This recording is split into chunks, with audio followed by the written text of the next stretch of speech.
Hello दोस्तों, कैसे हैं आप। मैं स्वागत करती हूं आपका अपने यूट्यूब चैनल भाषा अध्ययन पर। आई होप सभी अच्छे होंगे, सभी की तैयारियां भी अच्छी चल रही होंगी। आज हम करने वाले हैं कहानी कोसी का घटवार। कोसी का घटवार कहानी के सभी महत्वपूर्ण तथ्यों को इसमें कवर करने की मैंने कोशिश की है, ताकि अगर इस कहानी से कोई प्रश्न बनता है पेपर में तो उसको आप छोड़े नहीं। तो इसलिए वीडियो में अंत तक बने रहिएगा।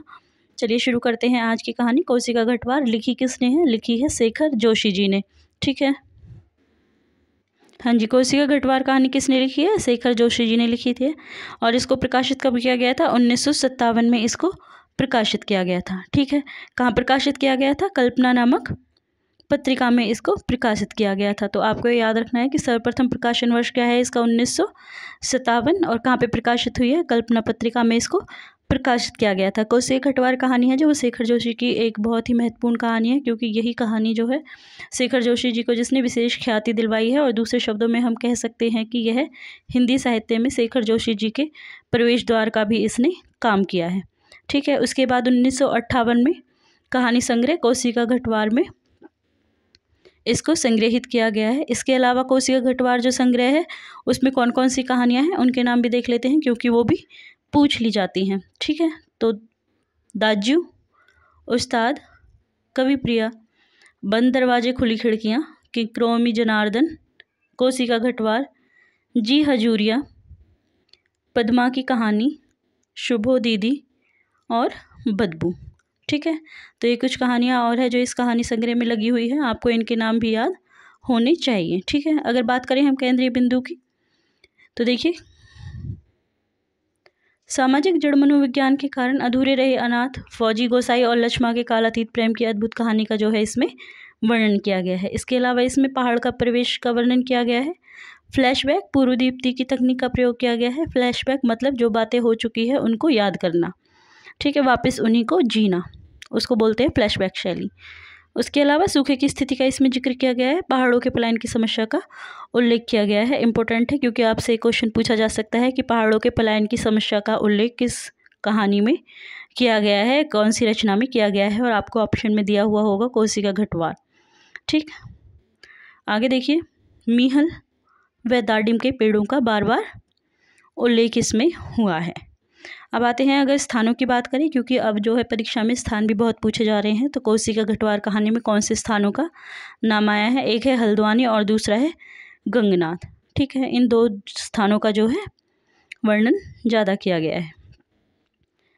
अब बात करते हैं कहानी के पात्रों की। तो कहानी के पात्र कौन है? सबसे पहले पात्र है गुसाई। गुसाई कौन है? इस कहानी का मुख्य पात्र है, जो कि एक सैनिक है, अब रिटायर हो चुका है। ठीक है, उसने कोसी के किनारे पर गेहूं पीसने की व्यवस्था की है, जिसके कारण उसे घटवार कहा जाता है। वह गांव की ही एक स्त्री लक्ष्मा से जो है प्रेम करता है, लेकिन लक्ष्मा के पिता उसका विवाह उससे नहीं कराते, क्योंकि गुसाई का कोई परिवार नहीं है। ठीक है, हवलदार धर्म सिंह की फौजी पैंट देखकर वैसी ही पैंट पहनने की इच्छा से फौज में भर्ती हुआ था। ठीक है, तो गुसाई सेना में भर्ती क्यों हुआ था? सेना में भर्ती इसलिए नहीं हुआ था कि उसको देश सेवा करनी थी या फिर उसको जज्बा था देशभक्ति का, नहीं। उसने हवलदार धर्म सिंह को जो है फौजी पैंट में देखा, तो उसका मन भी हुआ उस तरह की पैंट पहनने का। इसी इच्छा से उसने जो है फौज में भर्ती ली। इसके बाद है किशन सिंह। किशन सिंह जो है गुसाई के साथ ही फौज में है, और किशन सिंह वो सिपाही है जो लक्ष्मा के विवाह की खबर गुसाई को देता है कि लक्ष्मा के विवाह जो है राम सिंह यानी कि रमुआ से होने का बताता है। ठीक है, अगला पात्र है लक्ष्मा। लक्ष्मा कौन है? लक्ष्मा इस कहानी की मुख्य स्त्री पात्र है, जो कि गुसाई की प्रेमिका है, और वर्तमान में वह विधवा है, यानी कि उसके पति का जो है निधन हो चुका है। एक पुत्र की माँ है, मायके में रहती है और स्वाभिमानी स्त्री है। ठीक है, तो लक्ष्मा के जो है पति का निधन हो चुका है, और लक्ष्मा के पति का नाम क्या था? राम सिंह। आपको याद रखना है, क्योंकि ये क्वेश्चन आ चुका है कि लक्ष्मा के पति का नाम क्या था। तो आपको राम सिंह या रमुआ कुछ भी लिख सकते हैं, आपको याद रखना है उसके पति का नाम। ठीक है, इसके बाद अगर हम और पात्र की बात करें तो आता है फिर लक्ष्मा का पुत्र, जिसकी आयु कितनी है? 6 से 7 वर्ष। ठीक है, 6 से 7 वर्ष उसकी आयु है, और वह लक्ष्मा का जो है इकलौता सहारा है, जिसके साथ लक्ष्मा अपना जीवन जी रही है। क्योंकि लक्ष्मा की मृत्यु के पश्चात जो है लक्ष्मा के परिवार ने उसका साथ नहीं दिया है और उसका बेटा ही उसका एकमात्र सहारा है। अगर अन्य पात्रों की बात करें तो इसमें लक्ष्मा के सास ससुर काका काकी आदि का भी वर्णन आता है, लेकिन वो सिर्फ कहानी को आगे बढ़ाने में सहयोग करते हैं, उनका कोई विशेष जो है रोल नहीं है। ठीक है, अब चलते हैं आगे। आगे देखते हैं इसके प्रमुख उदाहरण। ठीक है, तो अगर मैं आपको छोटी सी समरी दूँ कोशिका घटवार कहानी की, तो कोशिका घटवार कहानी क्या है? गुसाई और लक्ष्मा की प्रेम कहानी है। गुसाई और लक्ष्मा एक दूसरे प्रेम करते हैं, लेकिन गुसाई जो है वो एक फौजी पैंट देखकर फौज में भर्ती हो जाता है। वो लक्ष्मा से शादी करना चाहता है, लेकिन लक्ष्मा के जो पिता हैं वो उससे कहते हैं कि वो गुसाई के साथ उसका विवाह नहीं कर सकते, क्योंकि गुसाई का कोई परिवार नहीं है। गुसाई के परिवार में कोई भी नहीं था, ना माता पिता ना भाई बहन, तो इसलिए वो ऐसे घर में अपनी पुत्री का विवाह नहीं करेंगे। और उसके विरुद्ध वो उसका विवाह राम सिंह यानी कि रमुआ से कर देते हैं। ठीक है, उसके बाद जब गुसाई जो है रिटायर होकर आता है, तब उसे पता चलता है कि उसकी जो लक्ष्मा है उसका विवाह हो चुका है। तो वो क्या करता है, कोसी नदी के किनारे पर एक गेहूँ पीसने की व्यवस्था कर लेता है, जिसको घटवार कहा जाता है, और वहाँ पे जो है अपना जीवन व्यतीत करने लगता है बिना शादी के। ठीक है, उसकी पूरी कहानी में शादी नहीं होती। लक्ष्मा है, उसका पति मर चुका है, उसके 6-7 साल का बेटा है जिसके साथ वो रहती है। पति की मृत्यु के पश्चात उसका अभी किसी ने साथ नहीं दिया है, लेकिन वो एक स्वाभिमानी स्त्री है। ठीक है, वो बिना किसी सहायता के अपने बच्चे का भरण पोषण कर रही है। ठीक है, अब आती है कुछ महत्वपूर्ण पंक्तियों की बात, जो कि परीक्षा में पूछी जाती है। तो देखिए महत्वपूर्ण पंक्तियाँ। सूखी नदी के किनारे बैठा गुसाई सोचने लगा, क्यों उस व्यक्ति को लौटा दिया। लौट तो वह जाता ही, घट के अंदर टच पड़े पिसान के थैलों को देखकर 2-4 क्षण की बातचीत का आसरा ही होता।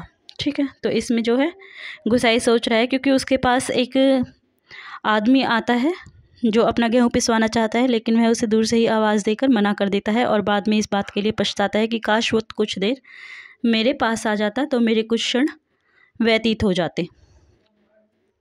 कभी कभी गुसाई को यह अकेलापन काटने लगता है।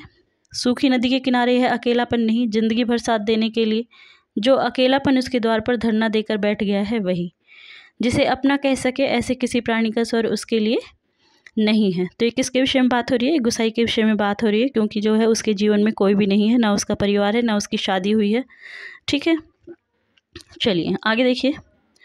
जिसके आगे पीछे भाई बहन नहीं, माई बाप नहीं, परदेश में बंदूक की नोक पर जान रखने वाले को छोकरी कैसे दे दे हम, लक्ष्मा के बाप ने कहा था। ठीक है, जब गुसाई जो है लक्ष्मा से विवाह की बात करता है, तो लक्ष्मा के पिता जो है गुसाई से ये बातें कहते हैं। आगे देखिए। पिछले बैसाख में ही वह गांव लौटा। 15 साल बाद रिजर्व में आने पर काले बालों को लेकर गया था, खिचड़ी बाल लेकर लौटा। लक्ष्मा का हट उसे अकेला बना गया।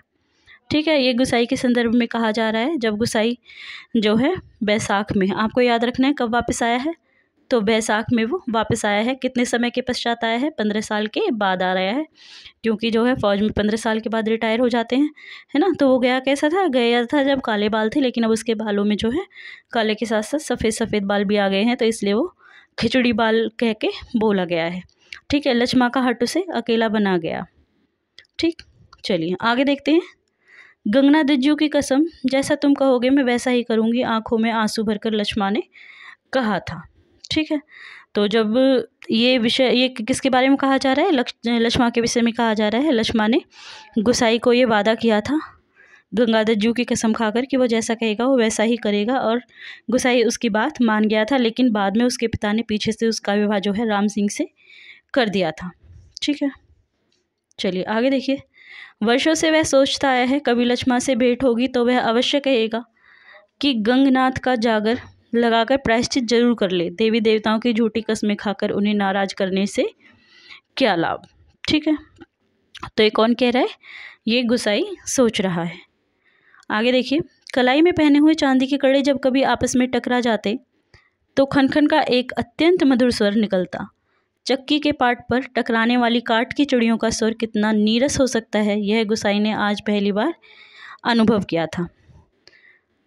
तो ये किसके बारे में कहा जा रहा है? ये कहा जा रहा है लक्ष्मा के बारे में, कि जो लक्ष्मा है जब वो अपना गेहूँ पिसवाने के लिए आती है, आटा बनवाने के लिए आती है, तब वह गुसाई के लिए खाना बनाती है।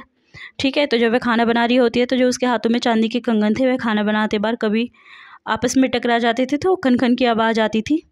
और चक्की के पार्टों से टकराने वाली काठ की चिड़ियों का स्वर कितना नीरस होता है, ये गुसाई ने आज पहली बार जाना। मतलब जब वो कड़ों की आवाज़ सुनता है तो वह उनमें तुलना करता है।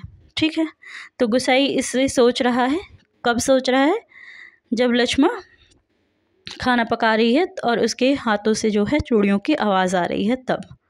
ठीक, चलिए आगे देखिए। दुख तकलीफ़ के वक्त ही आदमी के काम नहीं आया तो बेकार है। साला कितना कमाया कितना फूका हमने इस ज़िंदगी में, है कोई हिसाब पर क्या फ़ायदा, किसी के काम नहीं आया। इसमें एहसान की क्या बात है, पैसा तो मिट्टी है। साला किसी के काम नहीं आया तो मिट्टी, एकदम मिट्टी। इसमें जो गुसाई है वो लक्ष्मा से कह रहा है, क्योंकि लक्ष्मा की वो मदद करना चाहता है लेकिन लक्ष्मा जो है मदद लेने से इनकार कर देती है। ठीक है, तो ये वाक्य किसने कहे हैं, गुसाई ने कहे हैं। किससे कहे हैं, लक्ष्मा से कहे हैं। आगे देखिए। गंगनाथ दाहिने रहे तो भले बुरे दिन निभ ही जाते हैं। जी, पेट का क्या है, घट के खप्पर की तरह जितना डालो कम हो जाए। अपने पराये प्रेम से हंस बोल दे तो वह बहुत है दिन काटने के लिए। ये किसके हैं, ये वार्तालाप हो रहा है लक्ष्मा और गुसाई के बीच। लक्ष्मा कह रही है गुसाई से। ठीक है, आगे चलिए। घर के अंदर काठ की चिड़िया अब भी किटकिट आवाज़ कर रही थी। चक्की का पार्ट खिसर खिसर चल रहा था और मथानी की पानी काटने की आवाज़ आ रही थी और कहीं कोई स्वर नहीं, सब सुनसान निस्तब्ध। ठीक है, आगे देखिए। हाँ जी, तो ये जो है इस कहानी की अंतिम पंक्तियाँ हैं। ठीक है, तो आई होप आपको ये कहानी पसंद आई होगी, और अगर आपको ये कहानी पसंद आई है तो वीडियो को लाइक और चैनल को सब्सक्राइब जरूर कर दीजिए और अपने दोस्तों के साथ शेयर भी कीजिएगा। आगे मिलते हैं एक नई कहानी के साथ, तब तक के लिए नमस्कार।